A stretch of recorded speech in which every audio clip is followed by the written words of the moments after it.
রব্বুল আলামিন বলেন ওয়ালাহু আসলামা মান ফিস সামাওয়াতি ওয়াল আরদি তাওআন ওয়া কারহা ওয়া ইলাইহি ইউরজাউন। আকাশ কিংবা জমিনে যেখানেই যেটা থাকে না সব কিছু সারেন্ডার করেছে একজনের সামনে। আওয়াজ করে বলতে হবে তিনি কে? সব আল্লাহর সামনে সারেন্ডার করে। সারেন্ডার। আমরাও আল্লাহর ইচ্ছার সামনে সারেন্ডার। আল্লাহর কোনো বিধান দিয়ে যদি কেউ কোনো নসিহত করে আপনি শুনবেন না? না রেগে যাবেন? আল্লাহর আইন দিয়ে যদি আপনাকে আদেশ করা হয়, উপদেশ দেয়া হয়, আপনি শুনবেন না? নাকি রিয়্যাক্ট করবেন? না, খবরদার, রিয়্যাক্ট করা যাবে না। আল্লাহর বিধানের সামনে বিশ্বাসী বান্দার কোনো অপশন থাকে না, কথা থাকে না। চিল্লায় বলেন ঠিক কিনা? ঠিক যেমন সাইয়েদনা ইব্রাহিম আলাইহিস সালাম আত্মসমর্পণ করেছেন।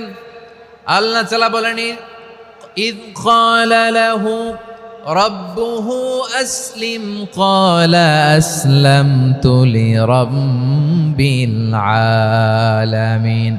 যখন আল্লাহ সাইয়েদনা ইব্রাহিম আলাইহিস সালামকে বললেন, ও ইব্রাহিম, ইসলাম ধর্ম গ্রহণ করো, আত্মসমর্পণ করো, সারেন্ডার করো, আল্লাহর খালিল ইব্রাহিম আলাইহিস সালাম কোনো কথা চিন্তা না করে, ডানে বায়ে না তাকিয়ে, কোনো কিছু না ভেবে মুহূর্তেই বলে আসলামতু লিরাব্বিল আলামিন। গোটা বিশ্বের রব আল্লাহর সামনে আমি ইসলাম ধর্ম গ্রহণ করলাম, সারেন্ডার করলাম। সুবহানাল্লাহ বলেন।